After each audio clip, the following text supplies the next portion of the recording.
Goeiedag, good day, fellow South Africans and citizens of the world.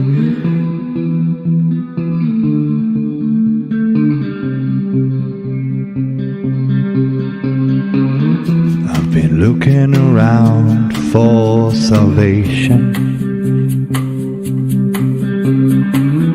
I've been looking around for the truth. All around me I see frustration, and I looked all over till I found you. I sit and listen to your stories, and you're telling me, please don't worry. A lot in this world you should know, and love in life is where you should go. If you're looking for somewhere to go, if you're looking for someone to know, if you're looking for someone to guide you, then love in life will guide you.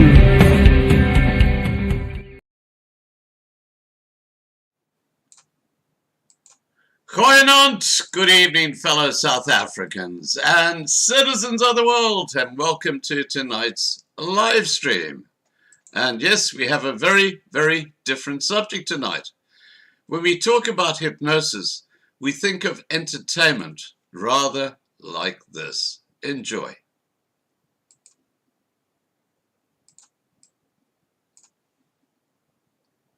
Would you rest your arms comfortably in your lap, ma'am? Your first name is? Paula. Paula. Paula, would you pick any spot you want to look at in this room?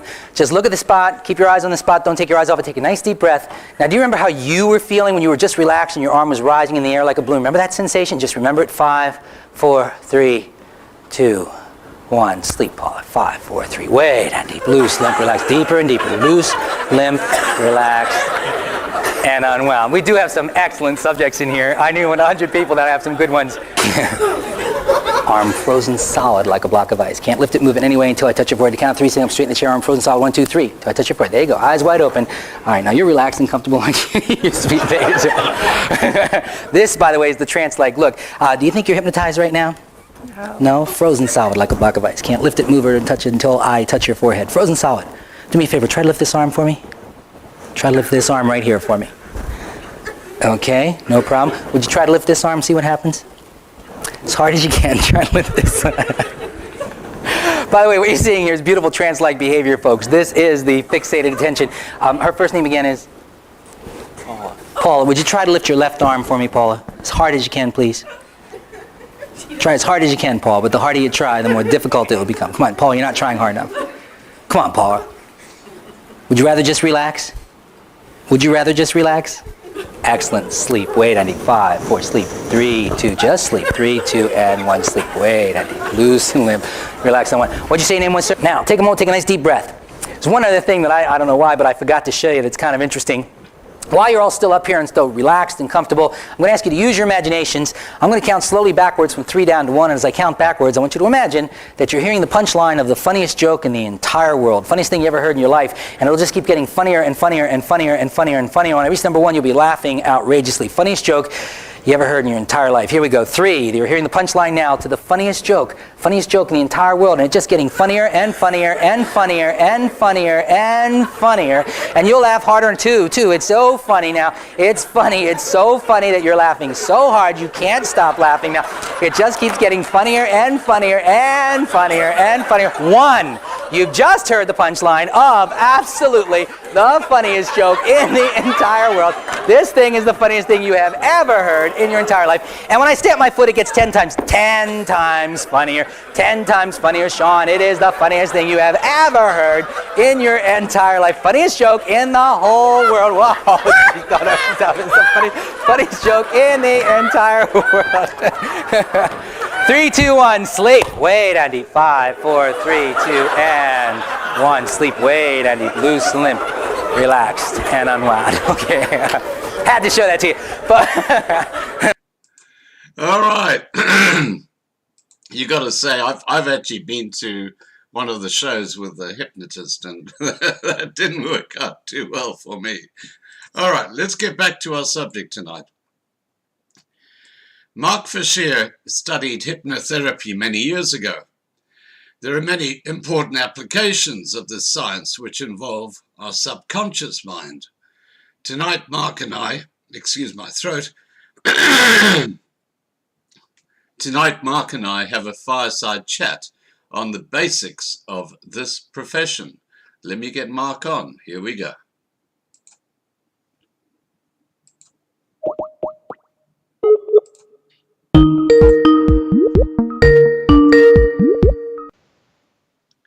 Hi, Mark. Hi, Scott. How you going, buddy? All good to yourself? Excellent, thank you. Excellent. Good to see you, mate.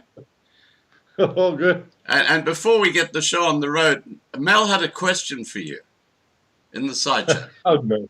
And she said, she says, "Hi, Scott, please ask Mark why I cannot be hypnotized." Okay, we're going to have to answer that question.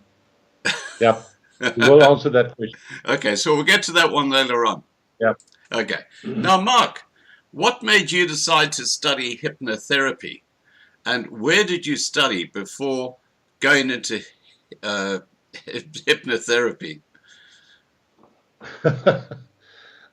Yeah, look, I'm a people person. I love people. And I thought, you know what, this is something I can do to help other people. I had to sort out a lot of things in my life, and I was successful in doing that. So I thought I can add some value in somebody else's life. That's the one thing. And then the other thing was that I'm very curious. You know, how does this work? What happens there? What is that? So I think I'm into this, you know, exploring, and I don't know if this is the kick a bucket 50 thing that you do. Oh, no, sorry, it's your wish list at the end of your time. But I've done a lot of other things as well. I mean, I studied psychology when I was 48. I started just studying psychology, and I completed my degree in psychology just because I can. But the point there was that I'm very curious. I want to know more about other people, because I see people reacting a little differently, and every now and again, what's happening here? And I think hypnosis specifically, and hypnotherapy explains it a lot, and explains everything, why different people are reacting in different ways. And I think that's great. Yeah. Well, look, I always have this vision of if I was a hypnotist sitting in a coffee shop with a beautiful woman I've just met and being able to hypnotize her like that. I mean, obviously that's not how it works, because you know, normally my experiences in that sort of situation don't end too well. Anyway, No, it's okay, Scott. I can give you some pointers in that. Thank you. Much that. But it's got nothing to do with hypnosis. But it is. Yeah. There's a couple of things you can do to get that. Okay. Yeah. So what is hypnosis then, Mark? What is hypnosis? Well, again, hypnosis is actually very simple. The concept is very simple, but there's a lot of different definitions for hypnosis. But I think the one that summarizes it probably the best is that it's a mental state of highly focused concentration. So the thing is, you're concentrating, highly focused concentration, and you have a sort of a diminished peripheral awareness. So you're not really aware of your peripheral environment. And the most important thing, especially when it gets to hypnotherapy, is the heightened suggestibility. That sort of summarizes it. Like I said, there's a lot of different other. You could just go onto the internet and you'll get like 50 different explanations of hypnosis. But that's basically what it is. Now, isn't it actually tapping into someone's subconscious? So you've got 90% of your brain is subconscious and 10% is your conscious when you're awake part of the brain that Yes. you use. Yes. Isn't that one of Now, the core aspects? It's not one of the core aspects, actually, because you also get something called self-hypnosis. Wow. So you're not, yeah, oh, yeah. I have to do it every now and again when Mel shouts at me. But you can actually hypnotize yourself as well. You can actually take yourself into hypnosis. And it's actually, when you practice it enough, you can actually do it quite easily. And you can put certain triggers out for you that can put yourself into self-hypnosis. So it is not just basically going into somebody else's consciousness. Hypnosis, like I said, hypnosis is just going into your consciousness or a client's consciousness. It can be either one of the two. Yeah. Right. Now, for example, if you were able to do that, would it help you sleep? You know, people who can't sleep, if they were able to get into that other state, would that be a great way of helping them sleep at night? Yeah, that's the one that's for insomnia. Yes, definitely. And it is actually probably the best example of using it for self-hypnosis.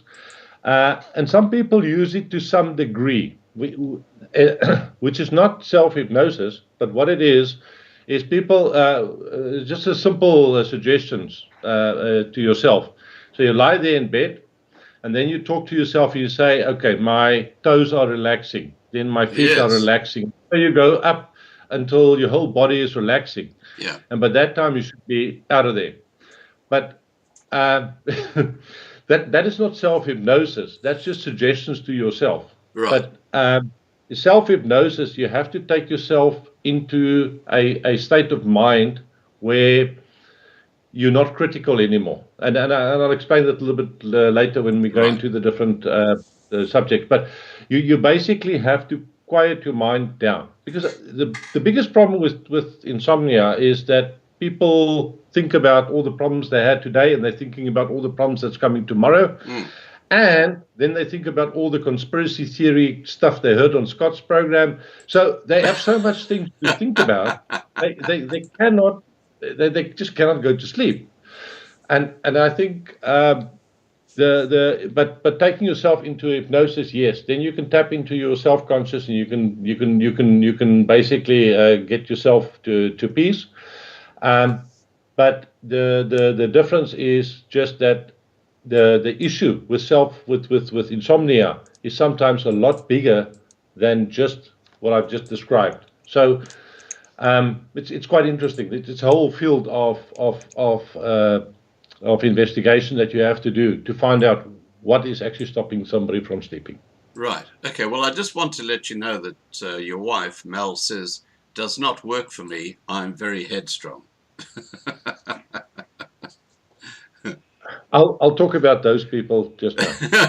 Okay, let's have a look at some slides, because you sent me some slides, and the first one I'm going to share with you. Let me just get it up. It's about brain waves and the state of consciousness. So this introduces it. This tells us what is actually happening. Right. What is hypnosis? So. What is the state of why are you in different states of consciousness? What is it? What does it mean? Okay. Do you see that? Yep. Okay. Take us through it. Yep. Okay, so the first one is the beta state. That's the conscious state. In other words, that is where we live in during the day. Right. So whenever you're out at work or doing different things, you are actually in the beta state because that's where you have the reasoning, you have the logic, and you make decisions and all of those kind of things. Everything is related to your waking. Let's call it the waking state. So from the beta state, Now, I'm the going to next. I'm going to say something that's going to get me into a lot of trouble, but I'm going to say it anyway. Mark, it is a difference between the way men think when you say that, you know, the conscious mind is where people think logically and stuff like that. Men, are they normally in the conscious mind, and women, are they sort of moving towards the subconscious mind where they have a more emotional there's a slightly different focus on the way they see Oh, things? no, Scott, you just have it the other way around, actually. Really? Um, Okay. yeah. Yeah, So the way it works, I know Mel's standing behind you with a big soup spoon, so. it's actually it's actually different, and it's an interesting concept because Yeah. your a logical brain or the logical working out is normally something that the man does. The man likes to sort out the problem. Right. There's a problem. Let's work out how to solve it. Yeah. While the woman goes off on an emotional bandwagon and how do I feel about this and why and whatever. So I won't say it's quite the converse, but it is a little bit of both. But it is the focus part. Yes, that is from a man because a man can focus. Right. A man can actually a man can sit and watch a rugby game and focus and actually understands what's going on there. A woman can watch a rugby game. She can answer some stuff on the phone about some friend that on the WhatsApp, and she can listen to the radio, which is playing some music. So she can do a lot of things at the same time. Multitasking. Yeah. So from a Whereas, focus point of view, yes, that is where we, in the subconscious we can focus. Yeah. right. Okay. Yeah. Back to you. So beta. So if you look at from and again it's brainwave. So there's lots of little lights going on all over the place in a beta state. Mm-hmm. In alpha state, you're going into a deep relaxation. So you're actually relaxing. You sort of like I say switching off a little bit, and you are actually going into more imagination, visualization, memory comes back, concentration. All of that happens in the alpha state. So that's basically as you go into sleep, if I can put it that way. So that is also also seen as the gateway into your subconscious. So you're not in your subconscious as yet, but you are moving into your subconscious. And that's important to understand. So that's the alpha state. Right. Right. The next state is what they call the theta state. Now, the theta state is basically your subconscious, right? Mm-hmm. You can see that as light sleep. In other words, you are sleeping. Okay, just take it to that example. You are sleeping and you are in a REM state, rapid eye movement, REM. Right. And that's where you're basically dealing with your subconscious mind. It's also interestingly enough, it's called the twilight zone. Okay, so that's where it's just before you go into deep sleep, right? So the interesting thing is people that has problems with sleeping and so on sometimes do not go past this state, so they don't go into deep sleep. They stay in this what we call the light sleep. Right. Okay. And again, in this state, you have a lot of visualization, and the term they use is vivid visualization, lots of it. You have profound creativity, which is interesting. A lot of creativity in that in that theta state, in your sleep state. You have a lot of insight. You're actually quite clever, strangely. Again, so it looks like you're cleverer when you sleep. Right. But the thing is, that's where you have to process things that happened in your life. So any things that happened in your life, you have to process it, and then so that you can, continue tomorrow and lead a normal life. So that's a kind of a state. So before we go into the next delta state, the optimal optimal state, a conscious state for hypnosis is between alpha and theta.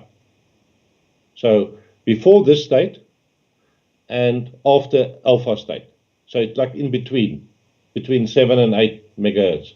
That is the best state that I can. If I have a client and I want to work with a client, that will be the state that I want the client in, because there I can work with the client. I can do all of the things. I can tap into the subconscious. I can reframe certain things and whatever we'll talk about later. But the thing is, theta state is, like I said, light sleep. If you can call it light sleep. Right.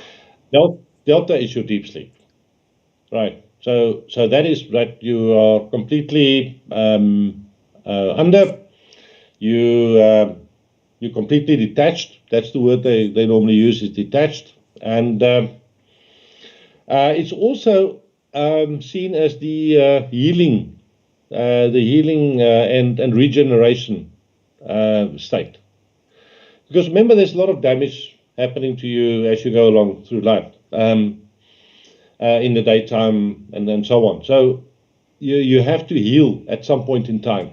And this is where you heal. You heal in the delta state. Can I just raise a couple of little things regarding that delta state? When you're sleep deprived, you basically lose it. I mean, you become inconsistent in thought and what you do. You basically become like a zombie. And obviously, they still can't, as far as I know, they can't actually understand what happens during sleep that actually regenerates how you feel, or sort of makes you feel so refreshed when you wake up. But clearly, it's all to do with these different states, isn't it? Yeah. And it's important. That's why it's important to have good sleep. You've heard it all over. A lot of people talk about that, the deep sleep. You actually need that. You need that to regenerate, because else you're not resting. You're not coping with yesterday. So you're going on with yesterday's issues. You're still going to go on the next day. So it is a regeneration of ideas. It's a regeneration of your health, your physical being. That's where you actually heal in sleep. Now, is that also a very close to being a spiritual state as well? Because you're basically in a different dimension, aren't you? Yeah, your spiritual, and especially when they start talking about things like meditation and things like that. Yeah. When you get down to this state, and now there's interesting stories about the monks that lives in Tibet. Right. And a lot of people have asked the question, and they have actually done some studies there. They have sent some scientists up there. Although, I don't know, scientist is not a good name these days to use, because they all seem to have missed the big picture. But if you look at the scientists that went up there, they came back with a report on these monks. Yeah. And they said they didn't understand how a monk can stand on one leg for 2 weeks. That's it. Not eating, he just stands there on one leg for 2 weeks. Without any support. Without any support. Without any support. Just on one leg. He's just standing there. What? Yeah. They had studies about that. The point is, how did that happen? There's a couple of things that needs to happen there. Okay. the first thing is on a physical level. How does it happen? Well, on a physical level, first of all, you can't be having a racing heartbeat. So what they have found is that that specific exercise they did with that monk, the monk's heartbeat was anything between 0 and 1 per minute. 0 and 1. Yeah. How can you? Yeah. Wow, How can you live at that rate? that's And extraordinary. that's the question. That's the question. Okay. So I think those are the kind of things that is interesting about bringing yourself into these Yeah. different states as well. In meditation, it's handled differently, and that's what I was just talking about. In hypno and hypnotherapy, it's used for other purposes. Right. Now, Yeah. one of the most frustrating things that happens to me when I go to sleep is that I'll wake up and I'll just catch the tail end of a dream that I've been having. And it's been I can see it's been a really nice dream. But I can try however hard I like, and I just cannot pick up the rest of it. What's going on there? Is that because you're moving from that deep sleep to back to being conscious, and there's a disconnect between what you've Yeah. been dreaming about? Because that is Yeah. so bloody frustrating, isn't it? I I know that. Well, I'll tell you a little story that I did. But anyway, so yes, there is an issue. There is an issue because what happens again? The same as you go into a dream state Yeah, and you have a dream. The same as you get out, you're out of it. So in it moving out, like you said, you remember the last bit. The last bit that you remember is what you had in your alpha state. So that's important to realize, to understand. So as you move out from delta, you will see that you've moved into the alpha state. And in the alpha state, you can remember what you've seen. So when you get into your beta state, which is your awake state, you can remember what happened in your alpha state. And that's the difference. right. Okay. And yeah, look, I remember when I was at boarding school, I had the same dream 8 nights in a row, and I loved it. I was actually floating out of my body, and I was looking down at the earth. It was just ah. Every night when I went to bed, I thought, I'm going to have that wonderful dream again, and I did. And then after the 8th night, I don't know why it stopped, but it did, and I was so disappointed. Yeah. Anyway, let's move on. So you mentioned meditation a couple of times. We've talked about the monks in Tibet. I mean, some of the extraordinary things they do. What is the difference between hypnosis and meditation? Well, meditation, again, maybe I should just describe what they normally mention it as. It's a state of heightened relaxation and focus. That's exactly the same thing as for hypnosis. But where the difference comes in is that what is the goal of meditation? The goal of meditation is to develop an awareness of oneself and of the spirituality.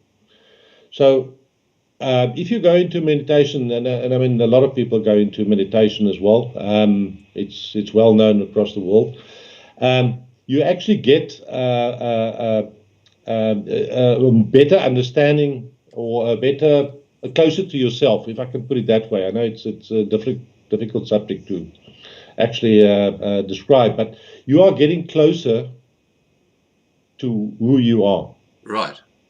Right. Because who you are sits in your subconscious. Everything about you sits in your subconscious. Wow. We'll get back to that just later when I talk about what sits in there. Yeah. But everything, who you are, who Scott is, who myself is, or Mel, or Fee, or whoever, everything about you sits in your subconscious, which is very interesting. So you as meditation, you're getting closer to that, and that's the point of it. You're getting meditate. While in hypnosis, you also, like I said, the focus is there and everything is there, the same as with meditation, but the goal is to alter your behavior or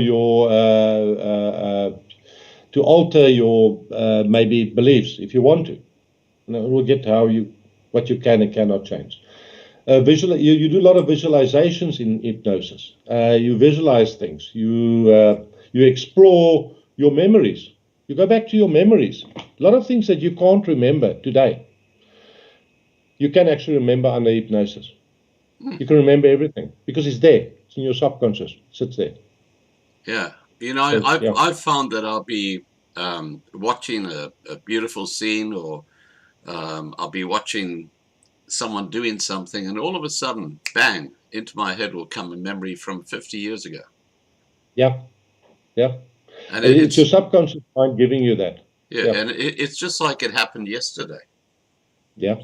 It's the brain is an extraordinary organ, isn't it? I mean, it's just absolutely amazing.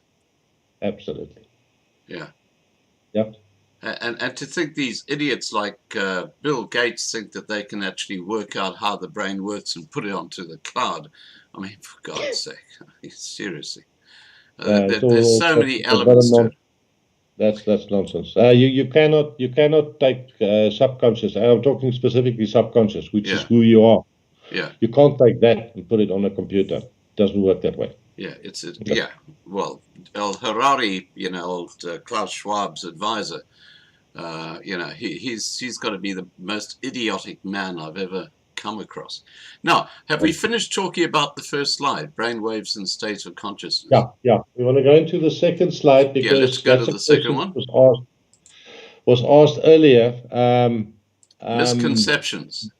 Yeah. So Mel said, you can't hypnotize me.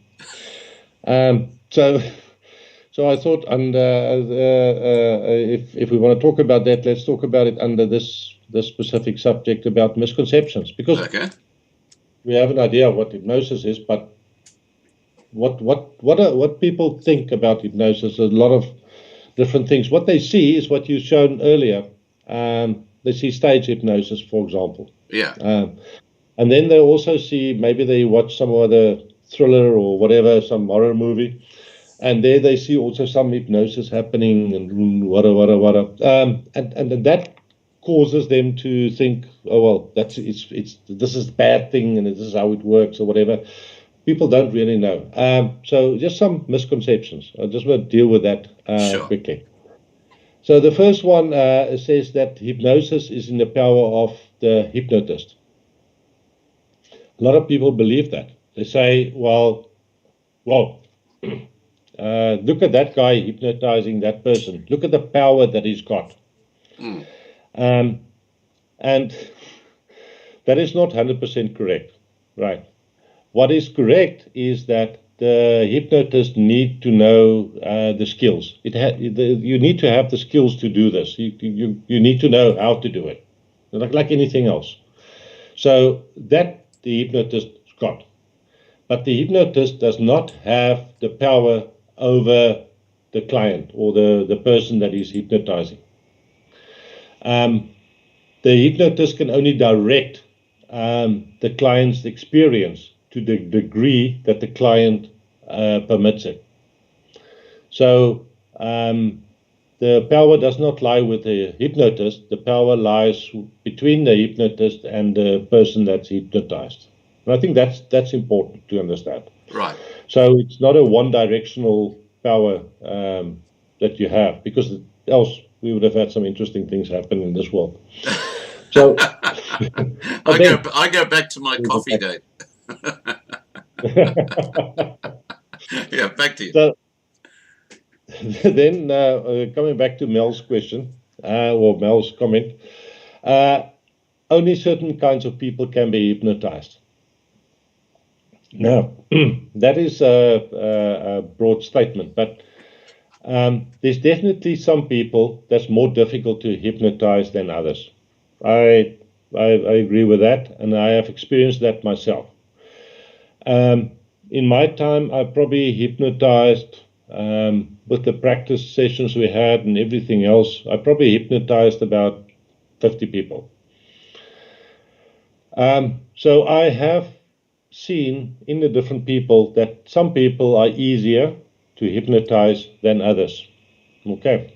And there's a lot of reasons for that, actually. to give you some reasons, some people are very afraid of losing control. And that's a common thing with a lot of people. They I don't want to go there because I'm going to lose control. Yeah. Right? I won't be, because if you hypnotize, you're not 100% in control. Then that's what you feel. So you don't want to go there. So that's one.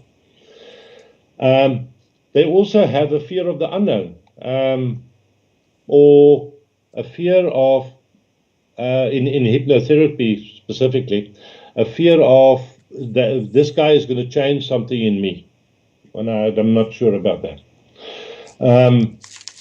So the main thing to always find out is if a person is reluctant to be hypnotized, to find out why, what's the nature of it. So that's one thing you can do. The next one is the weak-minded people are. Sorry, Mark, just on that previous point, only certain kinds of people can be hypnotized. The other night we had an expert on about polygraphy, where they actually use like tapes and stuff on your hands. I saw that, they measure your heart and reactions and stuff like that. Now, under hypnosis, is this a tool that can be used to actually get someone to make an admission to something they've done, like a theft, or can it be used in that way, rather like the polygraph exposes people who are lying? That's a very good question, and maybe I'll answer it on the last point on the slide. Yeah, I'll answer it there. And I know exactly what you're talking about. So anyone can be hypnotized, must be weak-minded. That's total bull. It's got nothing to do with being weak-minded or anything like that. This is just a theory, came from long ago. Some guy wrote a book, Svengali or whatever book, that this person in the book did certain things by hypnotizing you. That is not weak-minded people. That is not true. It's not about weak-minded people. It's not about strong-willed people, although some people believe that. It is got nothing to do with that. So that's just a complete untruth. The next one is that once you're hypnotized, you cannot resist it again. That's also not true. So what you can do under hypnosis is you can, let's say, put some suggestions forward that there is some triggers that will hypnotize you in the future. That you can do, right? But you can still resist it. So what I mean by that is, if I hypnotize somebody, I can say, right, you go, and then we go through the process of hypnotizing you, and then I'll say, when I say maybe, I don't know, banana. If I say banana, you will go to sleep. I was going to say you go hoo hoo hoo hoo. So yeah, you can do that as well. You can link things together, but that's in the subconscious mind. So then you can bring the person out of hypnosis, and then you can say banana, and the person will go to sleep. So yes, you can put those suggestions in subconscious, but the person can still resist it. So this thing that the person can do nothing and they just lost for life, that is not true. You cannot change a person's life completely just by hypnotizing them. And I think that's important to understand. There is some things you can do, which is good. Unfortunately, there's some things that people do that is bad. We'll get to that. Yeah. So the last one says one can be hypnotized to say or do something against one's will. That's very important. Yes, you can, but up to a limit. Now, a good example was that little piece you showed earlier, where you tell people to laugh. This is the biggest joke they've heard. Yeah. or whatever, right?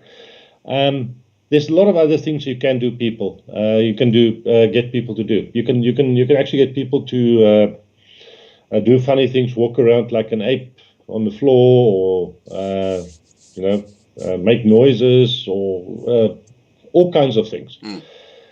But only if they allow it. Right.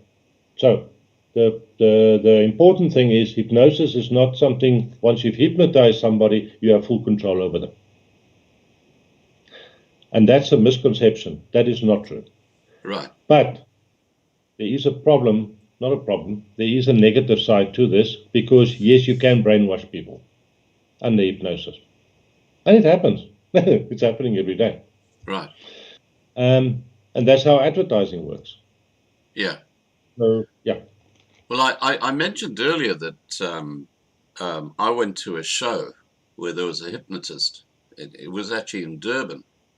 And they had these sort of entertainment evenings, and I sat down in the audience, and this hypnotist called people up to be hypnotized. And I was in my early 20s. I thought, oh, what the heck? So I wandered up and I sat in a chair with about 10 other people.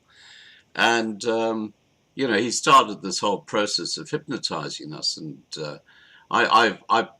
it was a most interesting situation, because I could hear what he was saying and what he was asking me to do, and I would sort of try and resist, but I couldn't resist, if I can put it that way. I was felt obligated to do what he was saying, even though I felt like a bloody idiot. And why I felt such a bloody idiot was he said to me, in front of about 1,000 people who were watching in this huge room, he said, right, he said, you are Pamela Anderson from Baywatch. And you see that guy over there? I want you to go and chat him up. Now, inside I said, no friggin' way am I going to do that. But I got up and I walked across to this guy, and I was feeling like an absolute idiot the whole friggin' time, but I was playing along. It was just a crazy, crazy situation. And then I sat down in the chair again and I left. I was so embarrassed. It was just crazy. But it was this conflict in my head. I said, no way I'm going to do that, but I did it.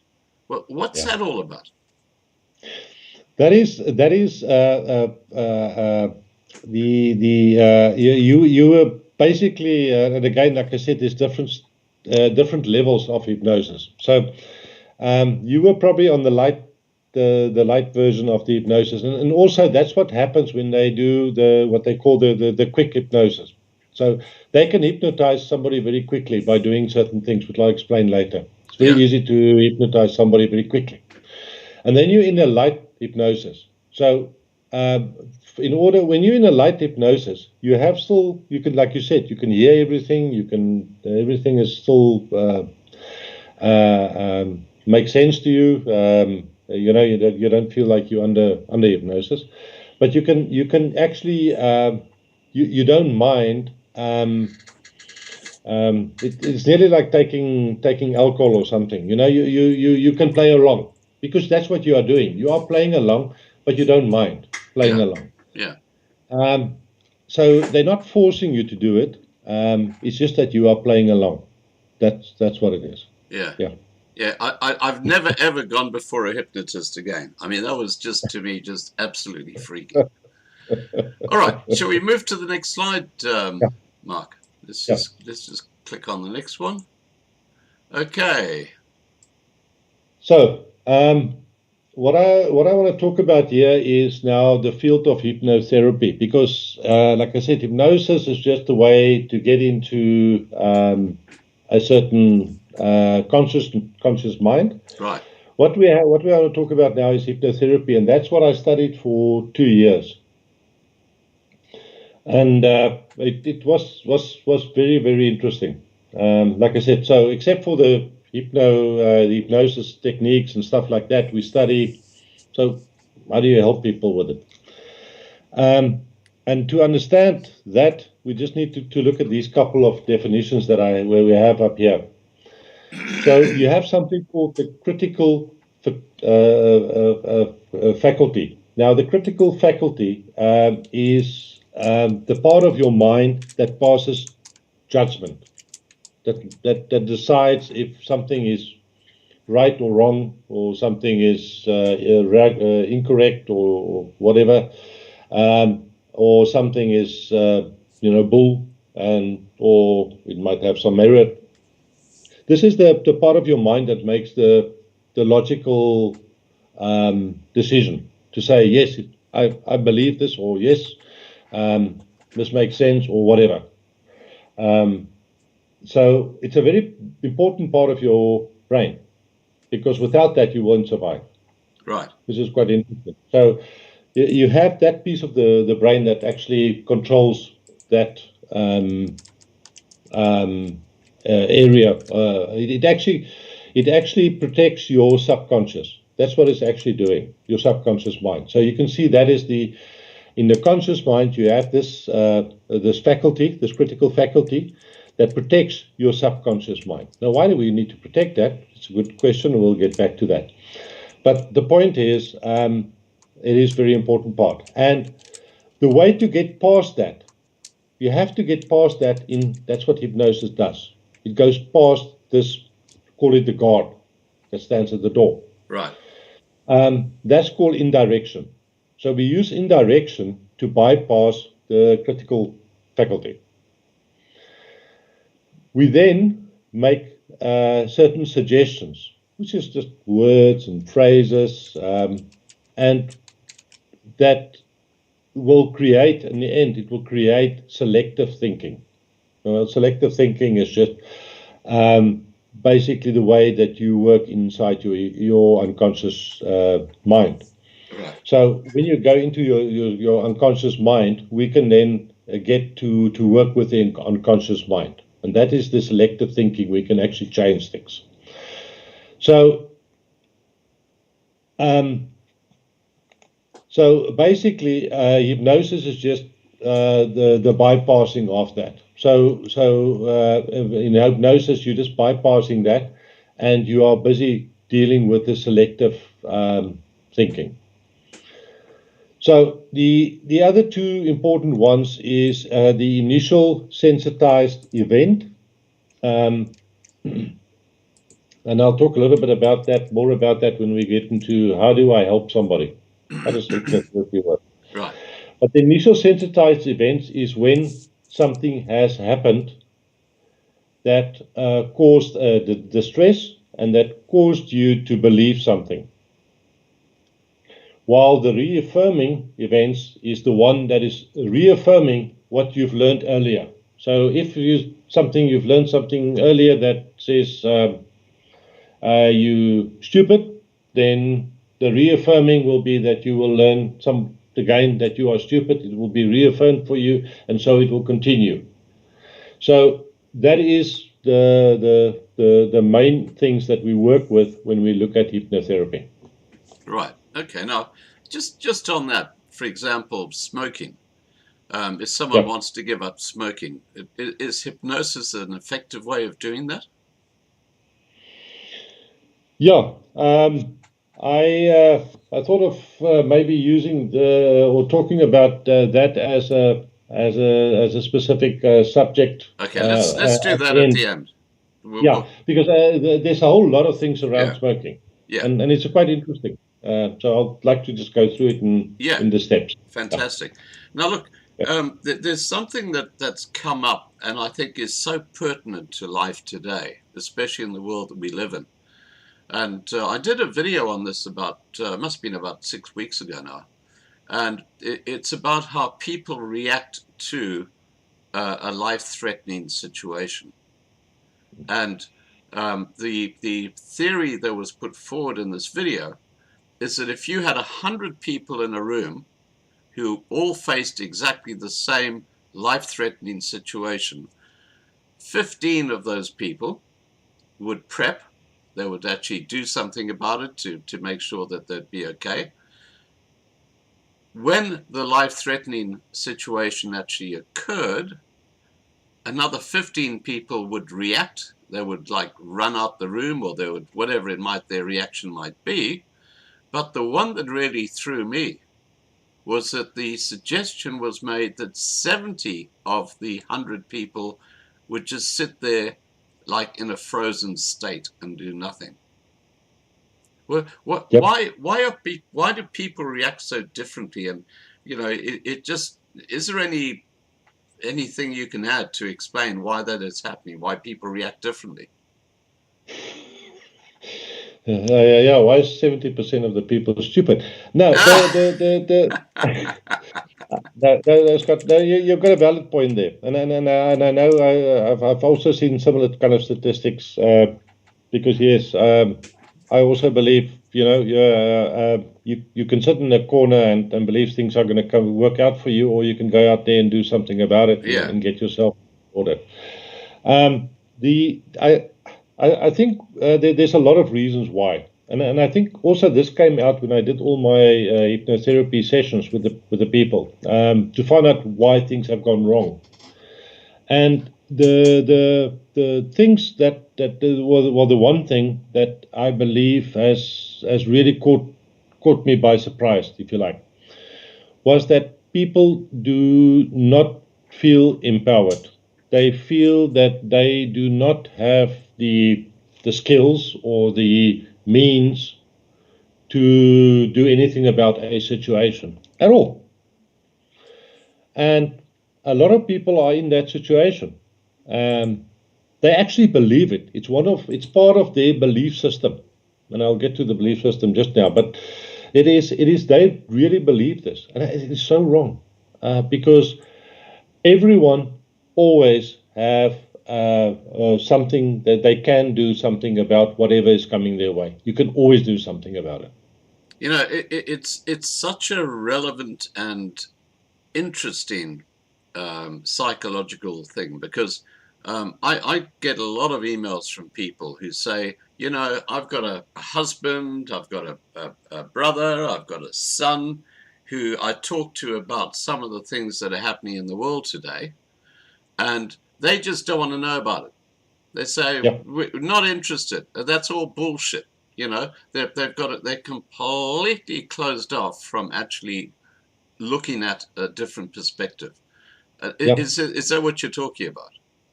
Yeah, it is. It is not just being closed off as well, it is. It is to some extent. They are also being told that there is nothing they can do, and they believe what they have been told through propaganda, through fake mainstream media, mass hypnosis. Yeah. So that happens. And if you don't recognize that happening, and you stop the feed of that, for example, if I watch a specific news channel and I see that happening in the news channel, I have the option either of saying, well, I'm not going to watch that anymore. Yeah. So, or I'll be watching that and keep on going in that route. If I do, then I am giving myself over to somebody else's ideas. And I think that's very important, that you have to sometimes just stand back and say, sorry, I'm not going to watch that. I'm not going to do that. I'm actually going to just try and figure this thing out myself. Hmm. Yeah.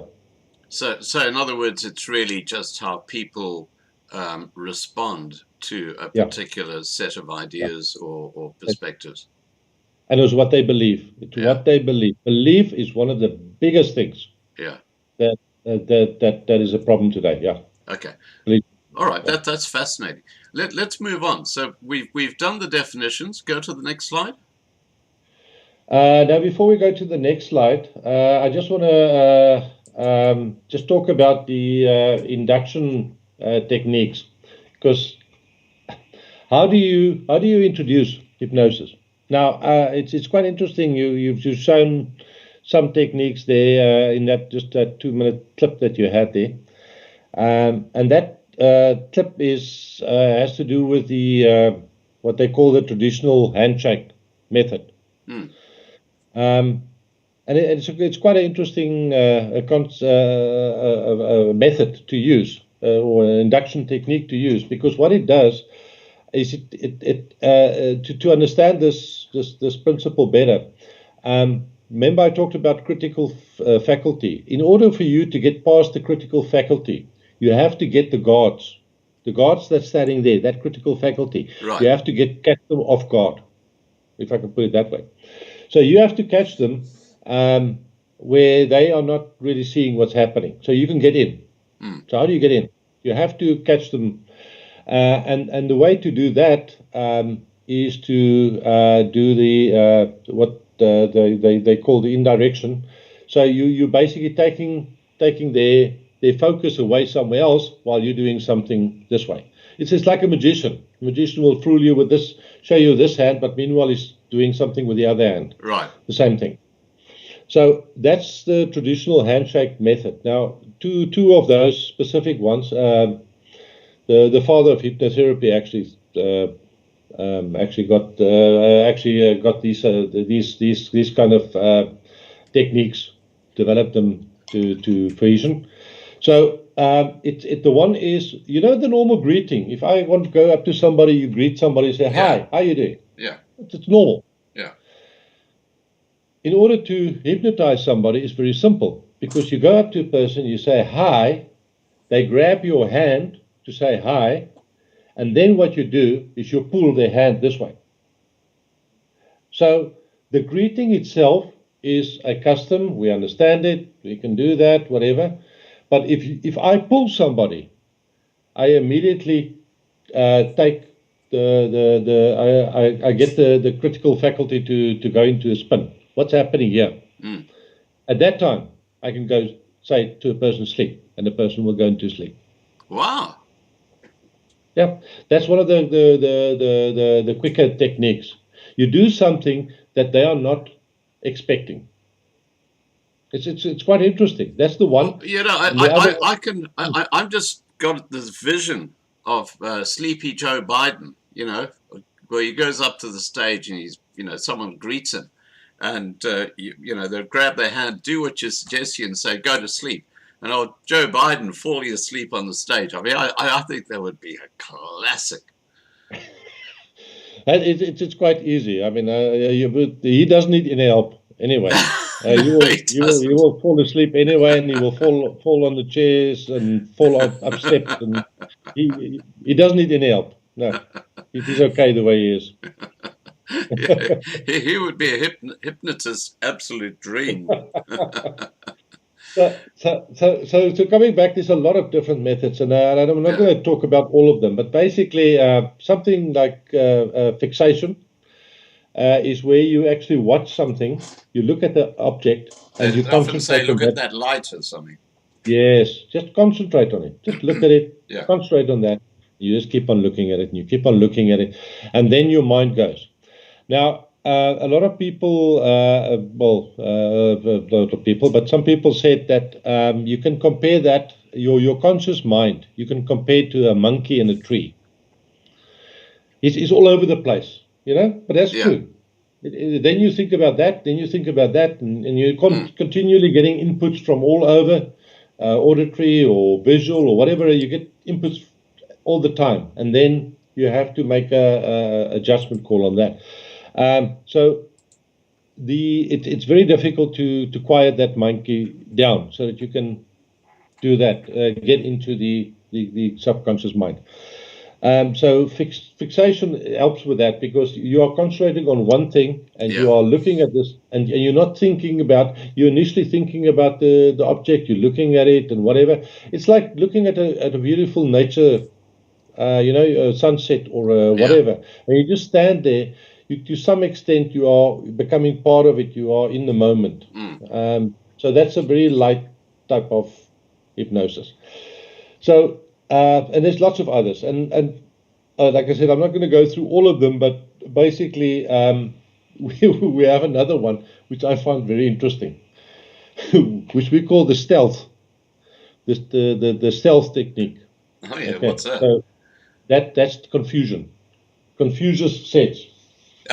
So I will give you an example. I have a little thing here, and I'll just read a couple of sentences, and you'll get the feel of this. So you will say to the person, just close your eyelids, let your mind drift where it will. You are aware of everything, yet you are not aware. You are listening with your subconscious mind, while your conscious mind is resting and not listening. Your conscious mind is far away and not listening. Your subconscious mind is awake and listening and hearing everything, while your conscious mind remains very relaxed and peaceful. You can relax peacefully because your subconscious mind is taking charge. And when this happens, when you, with your eyelids closed down, let your subconscious mind do all the listening. Your subconscious mind knows, and because your subconscious mind knows, your subconscious mind knows, and so on, so on, so on. So you can see it is confusing and it's boring. That's.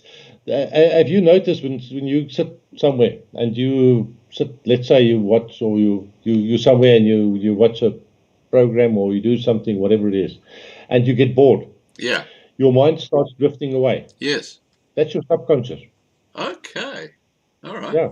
Wow. Your subconscious also, which is interesting, makes decisions or helps you make decisions. Yeah. If you drive a car, you're not always thinking. That's right. You're in kind of your distracted.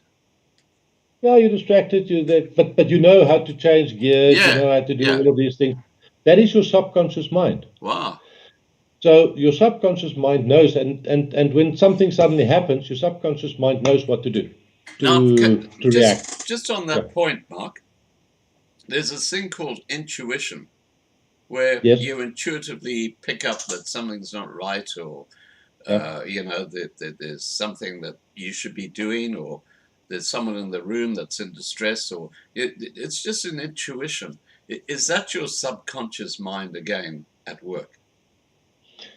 Yes, that's your subconscious mind and what you have stored in your subconscious mind. In other words, you have somewhere seen a certain situation, you have noticed a certain situation, and you are picking up signs that remind you of that situation. It's what you spoke about earlier as well. You have certain things happening, and then you are thinking back at something. Yeah. That is your subconscious mind. It's your memory, if you like, in your subconscious mind. Wow. So your subconscious mind actually plays a huge part in your day-to-day Yeah. living.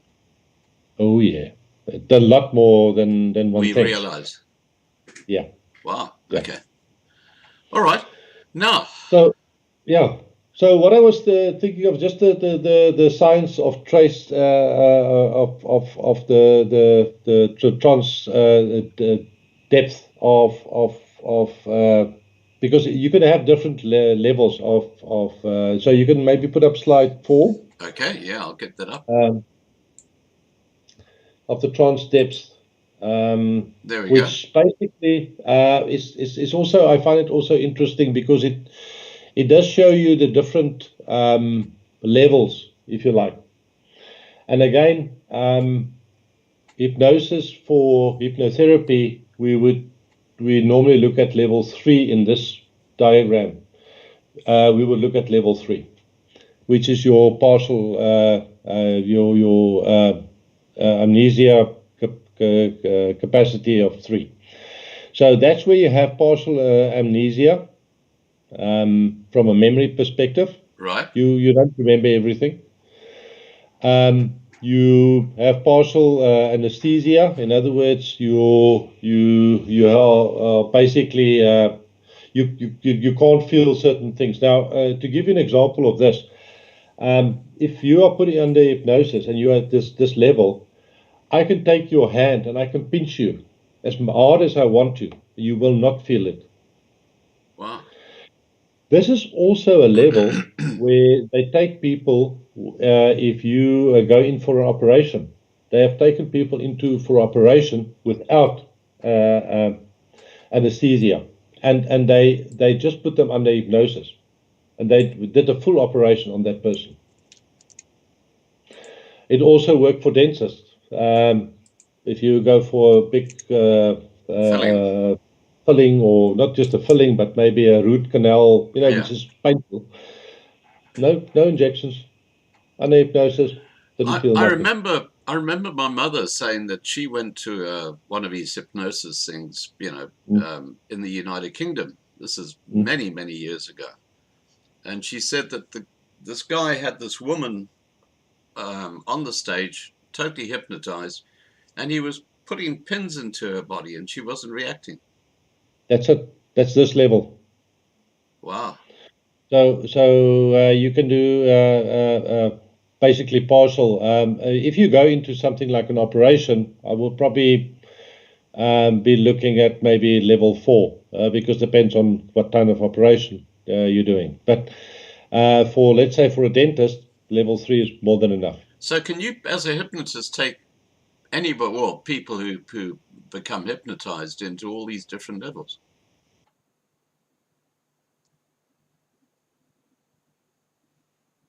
Mark? Not. Sorry, Mark. Can you? I just rephrase that question and just say it again? Yeah. Because I lost you there for a second.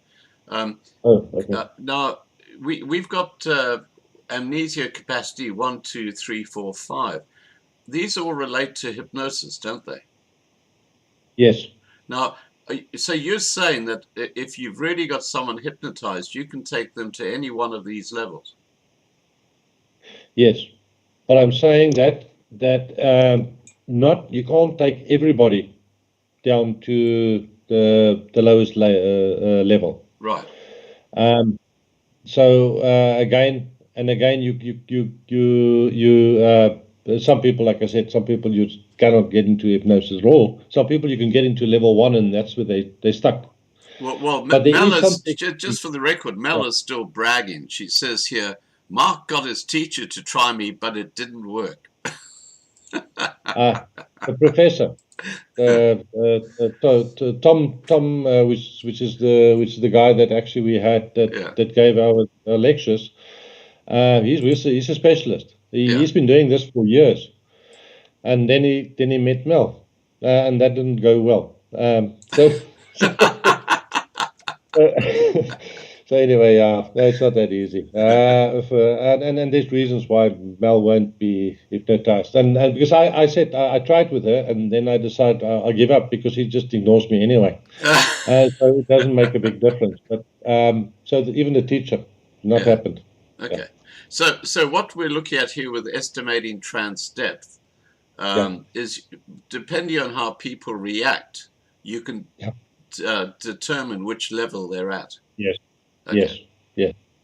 And there's also other ways of determining levels that you can do as well. Well, this is a good example, because on level 3, what I normally do is I would lift up somebody's arm and then just drop it. Now you can see if I go to anybody and I lift the arm and I just drop it, it won't just drop like a sack. Right. You have control still. But when you do it under here, where we are on level 3, it will just drop just drop. Right. You can immediately see the difference. And when that happens, you know that you're on level 3. You're good to go. Now, just what happens if someone gets stuck in a state of hypnosis? How do you get them out? Have you ever had someone that you can't get out of the state of hypnosis, so they're stuck in it?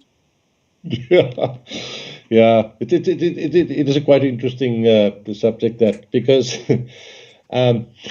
normally, let me just tell you how you get somebody out of hypnosis. It's a simple suggestion. You say to the person, I am going to count to 3, and when I count to 3, you're going to wake up, you're going to be refreshed, and you're going to be feeling good, and so on. So you're going to put that suggestion forward, so that is what the person will react on. Right. So then you'll say, okay, I'm going to count now. 1, 2, 3.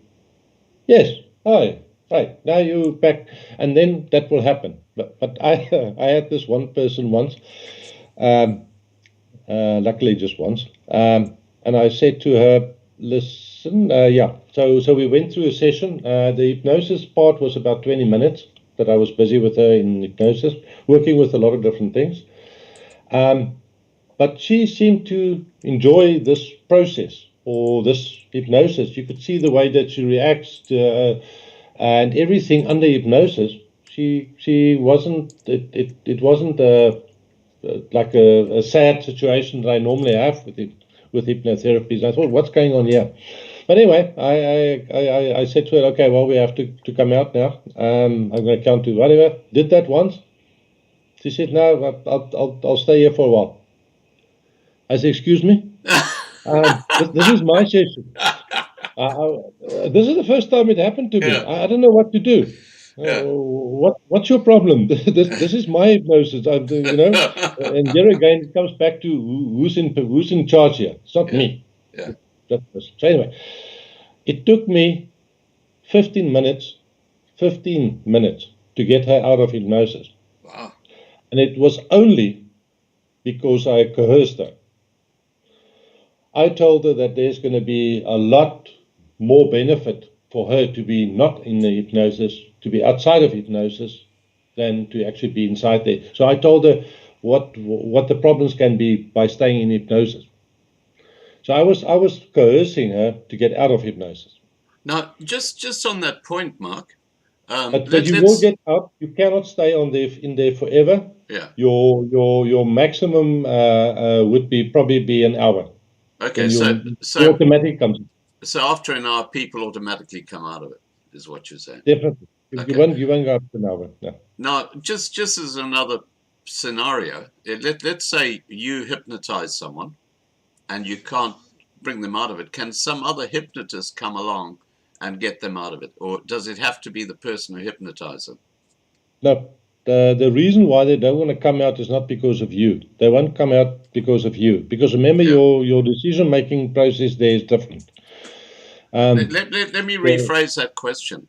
Let's say you've got two hypnotists on the stage, and one hypnotist hypnotizes, let's say, this lady. And can the other hypnotist then come in and then tell her to do things, or does it have to be the one who hypnotized her? Normally, it has to be the same person. Okay, so only the person who actually hypnotized that person can actually have that control over the person who's hypnotized. Yes, because you have a rapport, you have established that rapport with that person. Yeah. Right. Okay, got it. Yeah. Okay. All right. So with the estimating trance depth, is there anything more we need to add there? No, that's just for interesting sake, just to see how that works. Yeah. Next slide. Yeah, I think this is the most important slide from a psychology point of view, and from hypnosis, hypnotherapy. When we work in hypnotherapy, when we work with a person, this is a very important part of it, because a lot of problems that people have today, and this is just the way it is, but it's always been, that a lot of people's problems today is because of their belief system. And I'm not talking belief as in spirituality specifically. Not saying because they are Christian or they are this or that. I'm not talking about that. I'm talking about they believe something to be true. Right. I'll give you a good example. One of my clients that I worked with had the belief that she wanted to sort out a problem first of all, and I said to her, so what is your problem? She said, well, I'm a bit big, overweight. So I said, well, yeah, well, we can see that, but what is the problem? What's the problem that you want to resolve? She says, well, that is the problem. I want to look like these other. I said, well, you're not going to look like those people in the magazine, but you want to improve because of your health, let's say. So yes, that was the end of it. That was the problem.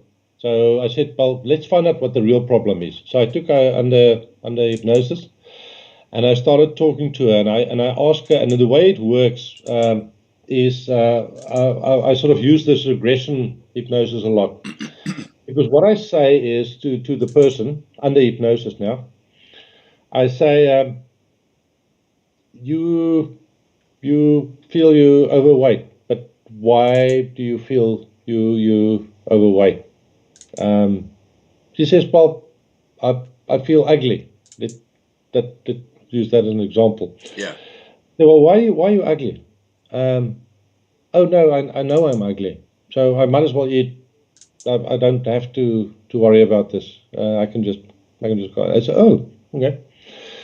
And anyway, then I go through the whole process, and then I end up but I go through the method that where I say to her, this problem of you feeling ugly, what's the shape? And she said, well, it's a box. Oh, okay, that's interesting. What color is it? So when you work in hypnotherapy, in the subconscious mind, you work in visual. There's a lot of visual. Because Right. that's how it works, visual. So you ask, okay, so it's a black box. Oh, okay. Can we open the box? And maybe have a peek inside? And so we continue. So we go through this whole process of visualizing, and it's like a story that you're going through. And anyway, make a long story short, it ended up that her grandmother told her that she's ugly when she was 3 years old. Oh, She can actually remember it very clearly under hypnosis. And then the year thereafter, uncle that visited them, that's 4 years old now, also told her she's the most ugliest kid he's ever seen. But he was making a joke. She thinks he was making a joke, but she doesn't know. And so this is the reaffirmations. So there was the initial sensitized event, and then as you go through it, it was reaffirmed as you went through it. So it was Today, it was like a self-perception thing. It was yeah. Is it like self fulfilling prophecy nearly? Because what you are doing is you keep on going with this idea, and you are doing things and that's why she's just eating and she doesn't care about herself because she's ugly. She might as well stay ugly, and she wasn't really ugly. Yeah. So the point is our biggest problem, a lot of us, a whole lot of us, is that we all have different, you've heard the thing around different worldviews or different realities. Yeah. That's what it is. That's all it is. Because of our belief systems. We believe certain things. Everyone believes it. So with hypnosis and going into the subconscious mind, we can find out where does this thing come from in the first place. We do the reframing. Yeah. We reframe it. Yeah. Can I just ask whether when we talk about the belief system and that example of the lady who put on all that weight because she thought she was ugly, does that become like an overriding factor in her belief system as it relates to other parts of her life? Because that's been the dominant thing that's been hiding in the background, that's been causing all the shit. Yes. That was just a simple example, but I can tell you I have seen damage from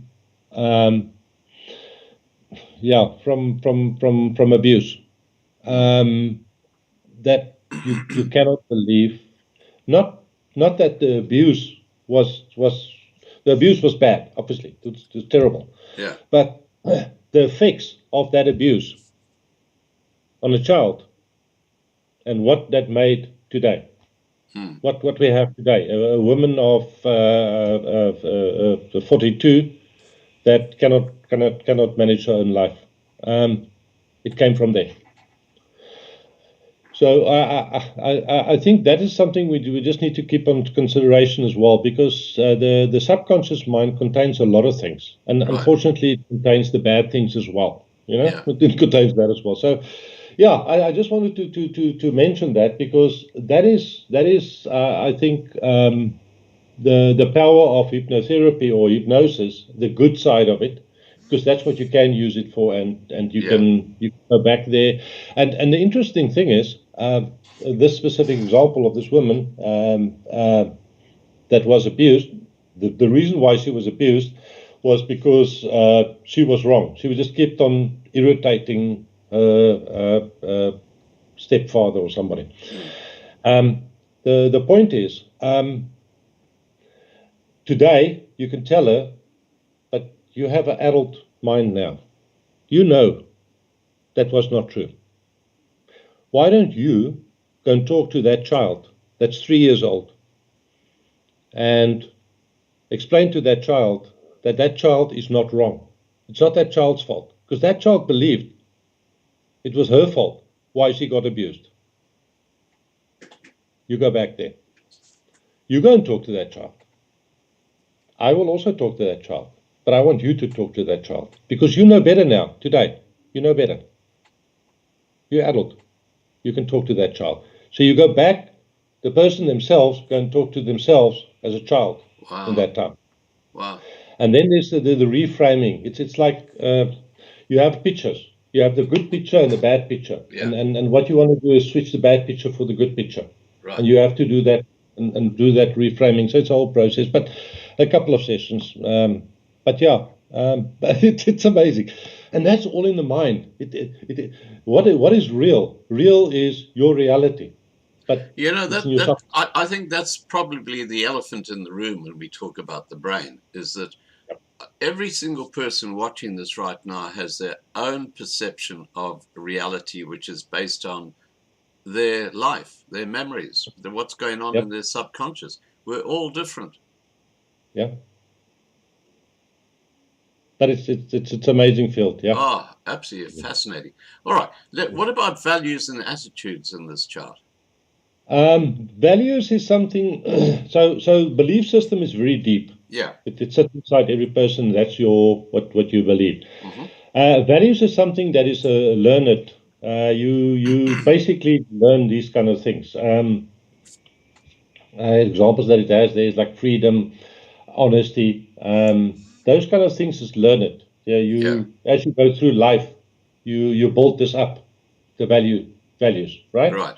And values are easier to change than beliefs. Beliefs is very difficult to change, very, very difficult. To be honest with you, I've outside of hypnosis, I'm saying just in normal life, you can't really change a belief system. You can't. It's not going to happen. So values you can, because values is something that you can negotiate. You can argue with somebody about it, and so on. You can't argue about to somebody about the belief system. It doesn't work. And then obviously the attitudes is what follows up on both those components. So your attitude at the end of the day will show what your value is and what your beliefs are. And there's different ways that you show that, yeah. And the attitudes are more of your interaction with people on a day-to-day basis, which are reflected from those beliefs and values.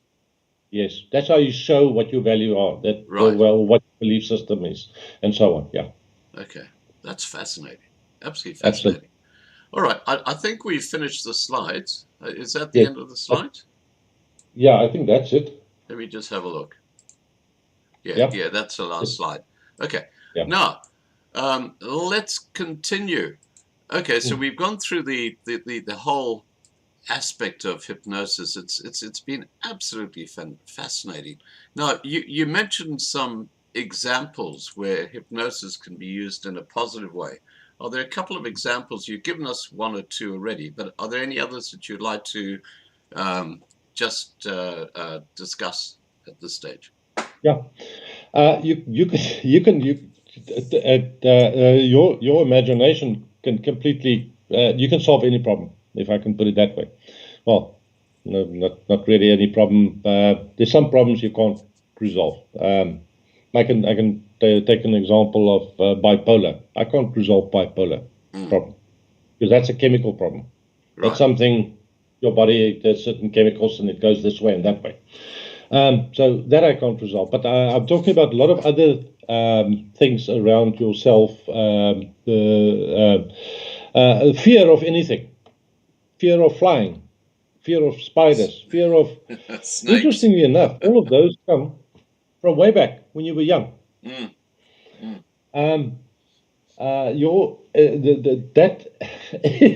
that you have a fear of is something that you believe that you got way back, and you just carry it with you all along. It's like when I studied psychology, I had to do practical in psychology as well, which is another ball game. But anyway, um, and I had to go and visit a psychologist and discuss these things as well. And then one of the best examples was the bag, the black bag. So you know these black bags where you throw all your rubbish in? Yeah. So we all carry this black bag, right? Mm-hmm. You can carry it as long as you want to. And it's as heavy as you want. Maybe some of the stuff you want to take out and leave. You don't have to carry all of it, but if you want to, you're going to carry it. So some people carry heavy bags, unfortunately. They don't want to let certain things go. And this is all to do with this whole thing. It's about belief systems. It's about your memories, things that you do not want to let go for a certain reason. And I think so. Fear of something is something that you are scared of something, and there's a reason why you are scared, but you are just living with it. A lot of people just live with it, fear of anything. But you don't have to, because you can go back, you can go and talk to that person or to that child or whoever it was, might be in your young days, might be any time. That's fascinating. And talk to that person and just say, what I know today, I know more today. I'm an adult, I know a lot more. Yeah. I can tell you this and this and this and this. Yeah. And that part of So your subconscious has changed after that. That's it. Wow. That's it. I'll tell you another secret, or a very interesting point, which not a lot of people talk about, but that is true, is that a child up to the age of 7 lives a lot of times in their subconscious. Now, what does that tell you? That tells you that's the time that the child actually learns a lot. Yeah. That's the time that the child builds its belief system. That's the time that the child do all of those things. Mark, That's when the child, yeah. Mark, it's funny. I always believed that those first formative years, when you know it's a baby and it's growing up, it's going to 4 and 5 and 6, their brain is like a sponge. You know, you can use a word and bang, they not only can say it, but they get it in context. They've got this incredible ability. And what you're saying is that that's basically the subconscious part, which is 90% of our brain, which is basically in control in those early formative years. Yes. Wow. Yeah, I wouldn't say it's in control. I just say that the child lives there a lot of times. And what you were saying just now, it's easier for a child to learn something than it is for when you're getting older. Yeah. And that is some of the studies that they've done in hypnosis, is they put people under hypnosis and then give them something to study, like a language. So one example that they had was that there was a language, certain language that they had to study. So in the normal, the best that the people could normally do was like 80 words a day, 80 to 100 words a day, in a normal state. In hypnosis, they manage 1,000. Wow. So why is that a big difference? And again, that comes back to the child. The child learns in the first 7 years. Yeah. That's when the child learns. Wow. Give me a child in the first 7 years, and I'll give you the man down the line. That's the saying. So yes, it's very interesting. It's quite interesting. So and that's unfortunately why children are hurt the most. Yeah. Is because they are open to suggestions, very, very open to suggestions. Right. Subconscious mind. Okay. Now, I think we've pretty well covered everything in the talking points. Now, I've got a bunch of questions here for you. So I'm going to throw these at you and see what happens. Okay. Charlotte says, can you hypnotize someone without them knowing? Yes. That is what we call waking hypnosis. So what waking hypnosis is in your normal state, in your beta state. And there's some people that's very good at this, the waking hypnosis. The one guy that they had this one guy in New York. So what he did is he walked in the street, and I've got a video somewhere about that as well. He walked in the street and he went and he came up to a person and said to the person, "How do I go from here to somewhere? Okay, to some building."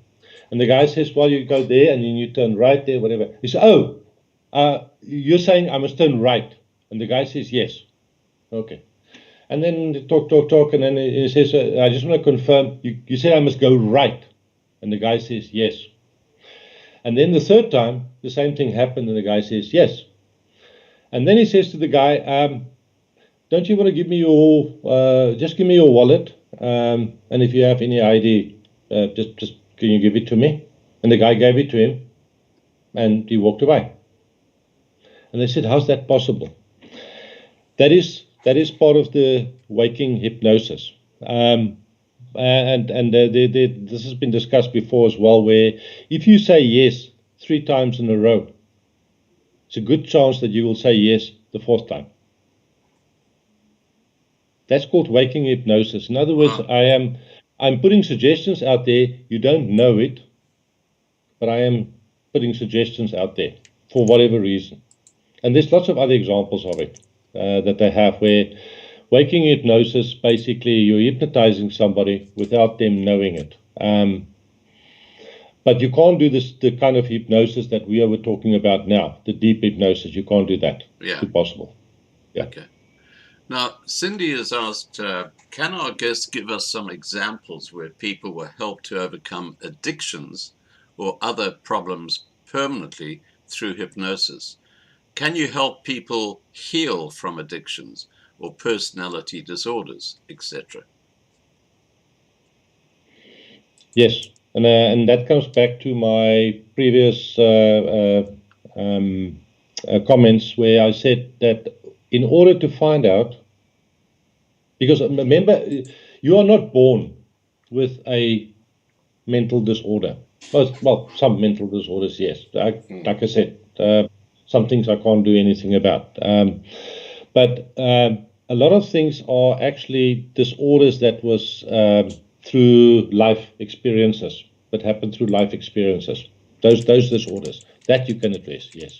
I can't address everything, but I can address the ones that was part of life. So that's where you can basically go back and have a look, first of all, what happened there. Why is it the disorder? What happened? There must have been some initial sensitized event to create this disorder.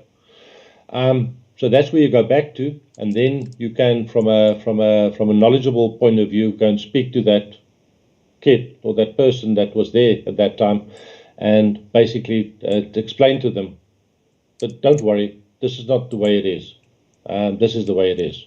This is the right way it is. And you can then flip the pages, if you like, to the positive side.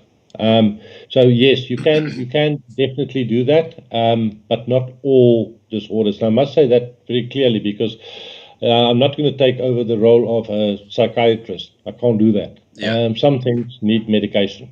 There's no ways out of that. Yeah. Well, I remember when I must have been about my mid-20s, I was in Johannesburg and I was working for Where magazine, which was a tourist magazine in Johannesburg at the time. And I was listening to this radio program where this psychologist was talking. And he made a really, really interesting statement, which I've never forgotten. He said that in our subconscious, as we've been talking about, is basically who you are. Now, amongst all those memories and thoughts and systems that are going on inside your head are some very negative things. It's, as you said, like the big black bag over your shoulder. And he said people who've got PTSD, for example, have got an obsessive problem because they keep reaffirming in their head that there's an issue in that particular area. And he said, there's a way that you can actually break that down, because again, if you think about it, it's just something that's happening in your head. It's not reality. And he said, how you break it down is whenever that thought comes into your head, you actually speak a different perspective. So in other words, what you're doing is you are putting into your subconscious a different perspective to the belief system that is flawed inside your head. And if you keep on doing this, he said it'll work. And I actually had an issue, and I tried it, and it worked for me.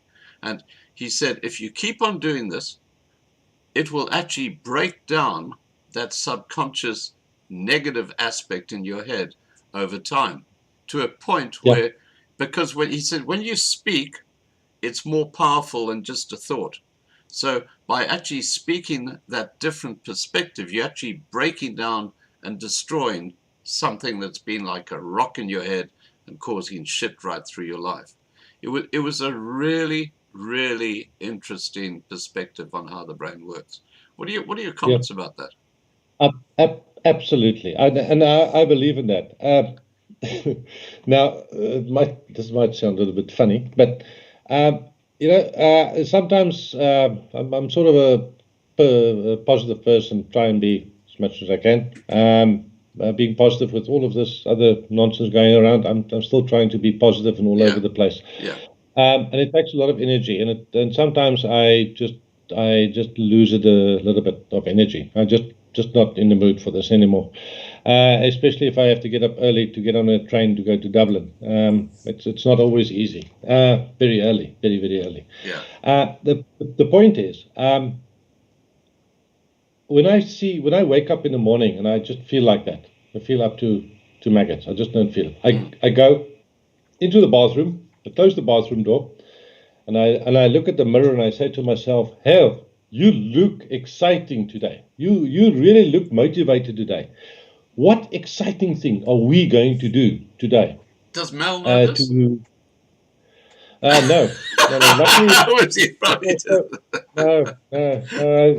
there's some things we share, some things we don't. What I do in the bathroom, I don't share. Yeah. So, yeah. No, and this other thing around as well. Every morning, if you feel down and you feel, depression is bad these days. Bad. There's a lot of depression here, and people don't talk about it enough. So to get out of this depression, you have to lift yourself up, because nobody else is going to lift you up. You have to keep on lifting yourself up all the time. So in the morning, you just walk in again. You look at the mirror and say, yeah, look at this sweet boy here. Hey, you're looking good today, sir. Really, really amazing. You're great. You have to tell yourself that, because nobody else is going to. That's a sign of self-programming. Right. Neuralistic Fascinating. language programming, or whatever. But you are programming yourself, and you're telling yourself, because how do you get all these bad ideas? Because if you watch the news, they are telling you. They are telling you there's big things coming. They're gonna, and you are the cause of this, and you are bad, and whatever. They keep on telling you that. So why? So instead of doing that, just talk to yourself and tell yourself you're beautiful. That's it. All right. Now, Hilmar has said, I wonder what Mark would say or think about ECT.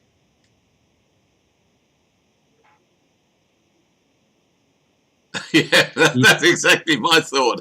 I don't know what ECT is either. I thought maybe you would know. But no, it's an acronym for something, but I'm not there. Maybe, Hilma, you could tell us what ECT is, because I don't want to go in the wrong direction. No. I'm thinking technical now, so I might just go on the wrong side. Yeah. David says, can you explain sleepwalking? Yes. Sleepwalking is very, very simple. Sleepwalking is just, remember, if you say sleepwalking, you're talking about somebody that stands up from the bed and then walks somewhere. And yeah, there's some people that ended up in some strange situations there. Mm. And some people say they are sleepwalking, but meanwhile they really want to go to that other place. Sleepwalking is you are in sleep. Okay, you are in your subconscious state. So it's not strange. It's just that you are in that state, and you have decided to get up. You made that decision. It doesn't happen automatically. It's not something that happens out there. It's you that made the decision to get up to do something. Right. So the choice stays with you. Yeah, but it's normal. It's just a state of sleep. Just Right. because you're in your subconscious. That's it. Now, your namesake Mark has said this is very informative. This is sorry, in the side chat. I will never think of you as just a skinhead again.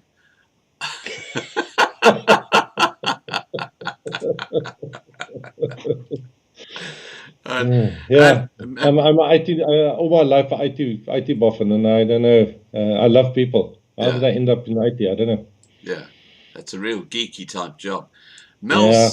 Mel says, is this what marketing strategies do? And I just want to give you an example of what Mel's talking about.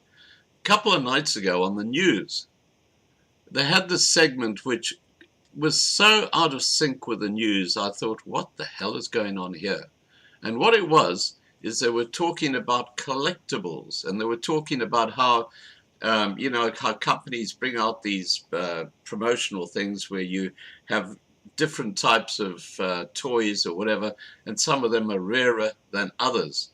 And of course, then if the rarer ones are the ones that people want to buy, so they pay more for them if they want the complete collection. And they were talking about this in the middle of the news. And they were saying some of these things can sell for up to thousands of dollars. And the very next day, they had on the same news, this is now commercial news, they had the launch of these little toys in Woolies in Australia. And they were saying that, you can, if you spend so much money, you can get one of these little toys, and they're going to be only 30 of a seventh variety. And of course, these will be very, very sought after. And of course, the staff will take them, so no one will ever see them when they come into the shop in the first place. Yeah. But, Yeah. those sort of marketing strategies are clearly totally unrelated to the news, but they've actually now become part of our news. It's quite extraordinary. It's strange how they allowed that to happen in the first place, because there can be so many reasons for that. One can be confusion, because confusion is a way to also mass hypnotize people. The part of the propaganda, but it can also be just they've been sold a marketing spot, basically, on the news. Yeah. Which is wrong. Now, Yeah. we've got confirmation on what Hilma's saying with the ECT. So the question now is, I wonder what Mark would say or think about electric convulsion therapy. You're going onto the technical, or on the physical side there. I don't believe in any of that. I don't believe in shocking somebody.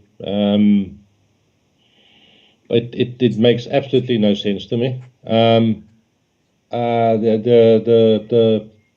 There has been so many mistakes that was made, or so many trials of things that never worked. I mean, they did lobotomies at one stage. They did really wonderful things. I do not think that's the way to do it. I think one should not. To be honest with you, I don't trust doctors and hospitals now. Neither do I. I think you should stay away from any physical.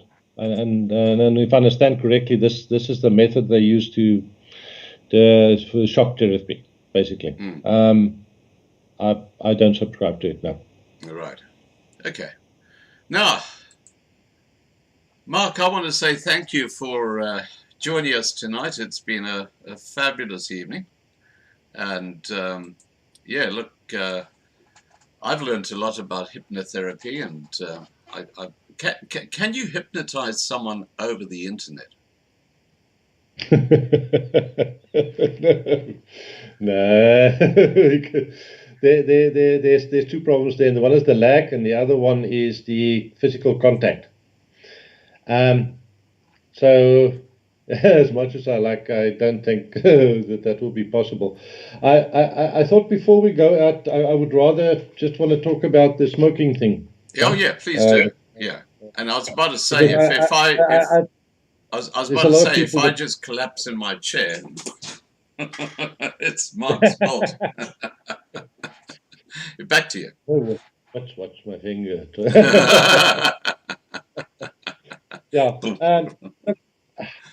I know a lot of people on the chat smoke. Okay, I myself is a smoker that decided not to smoke. So you know what? At the end of the day, I think it was Philly that talked about the success rate for smoking, to stop smoking through hypnotherapy. Right. It is not that wonderful. It is the general rate is between 10 and 80%. Now, so the 80 is great, but then you have the 10%. For some people, it helps. It doesn't help at all. With the best therapy of 6 months therapy, every second week you go for therapy for 6 months, you have a 67% chance of quit smoking. So that's what it is, 67%, with a lot of therapy, and you pay for those sessions. So I'm not saying it's not working. I'm saying that it doesn't work for everyone, and the success rate is not as good as for the other issues that people have. The reason for that is that there's so many reasons for that. I'm laughing because when we asked our teacher, Tom Batch, the one that couldn't hypnotize Mel, and when we asked him, we said, well, we asked him, we said, but what do you think? Because I went on a special course to stop smoking, to help people to stop smoking, and I myself was smoking, so it was a great, interesting time. The point was, you are smoking for what reason? So when Tom asked that question, he says, well, it's because you still want to feed on your mother. That's why when you were born as a baby, that's where you want to go back to. That's your comfort zone. And everybody was not sure what he was talking about, so they weren't happy with this explanation. So, but that is one of the explanations, actually. It's a comfort zone. It is one of the most comfortable places that you can be. I don't know if you smoked in your life. No, I actually had another problem. I used to suck my thumb, and by the time I was 7 years old, my lower jaw had completely. I had a huge overhang with my top jaw, and I had to go and have dental work for years to actually get that fixed. But that's one of the things. So. Yeah. So the comfort is very true, and I can attest for that. As a smoker that decided not to smoke. The comfort comes in. That's one of the things that when I was sad, I can have a smoke.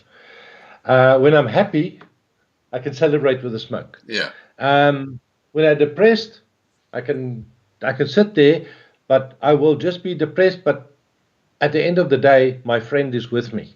You'll smoke in between my fingers. Yeah.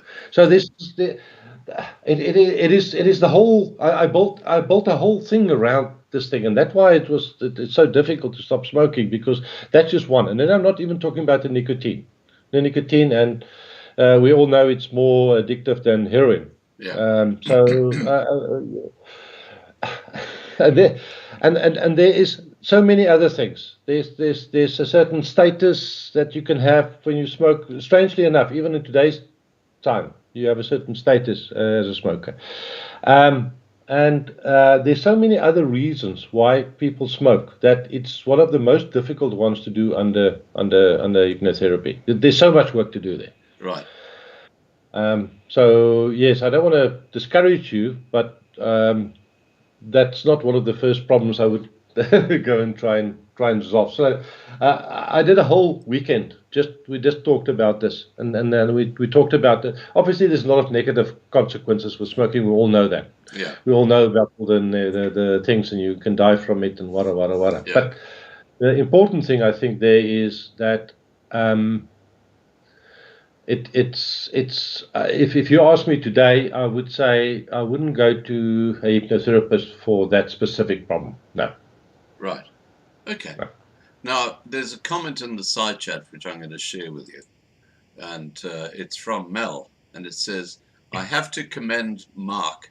He stopped smoking, otherwise we would not have been a couple anymore."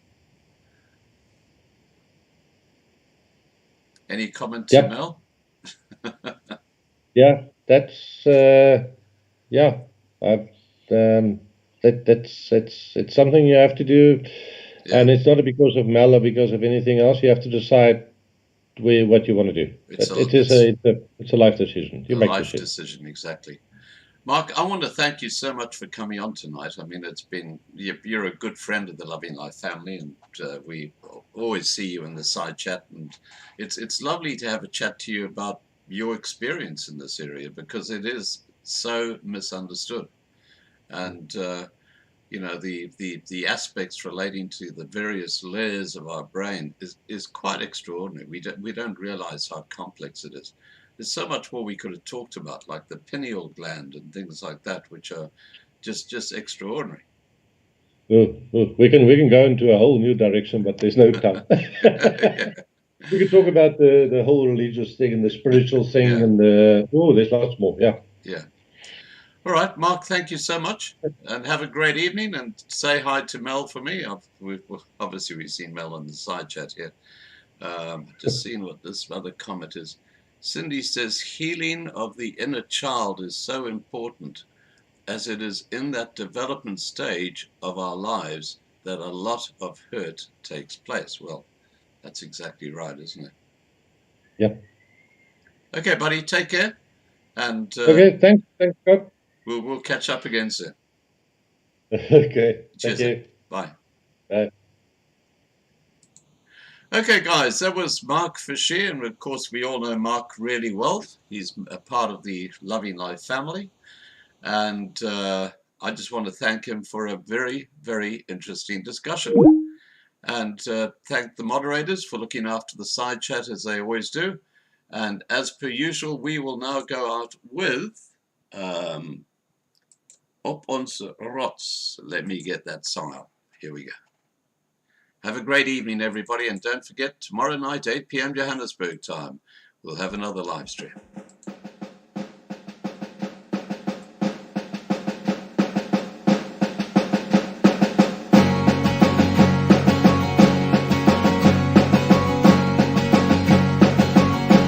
Ons loop hand aan hand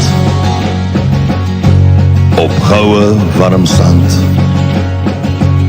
so baie wat ek wil hê, so baie dit brand. Ek staan op my rots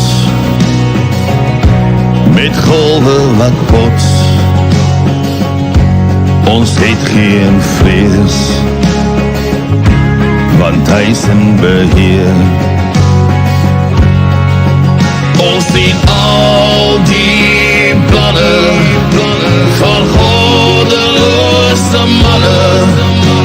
Ons weet hulle gaan nie wen nie. Dis geskryf soos 'n duif. Ons sal wen, aanhou glo. is in beheer. Die winde waai sterk, dis kragte wat werk. Die gevoel in my hart, dis vrees wat wil brand. Ons is boere met trots, met my hand teen my bors. Ons ken geen vrees, want hy is in beheer. Ons sien al die planne van goddelose manne. Ons weet hulle gaan nie wen nie, dis geskryf soos 'n duif. Ons sal wen, aanhou glo, want hy is in beheer. Ons sien wat gebeur, die leuen sal ons nie steur. Kom staan nog 'n keer, ek is stil, want ek weet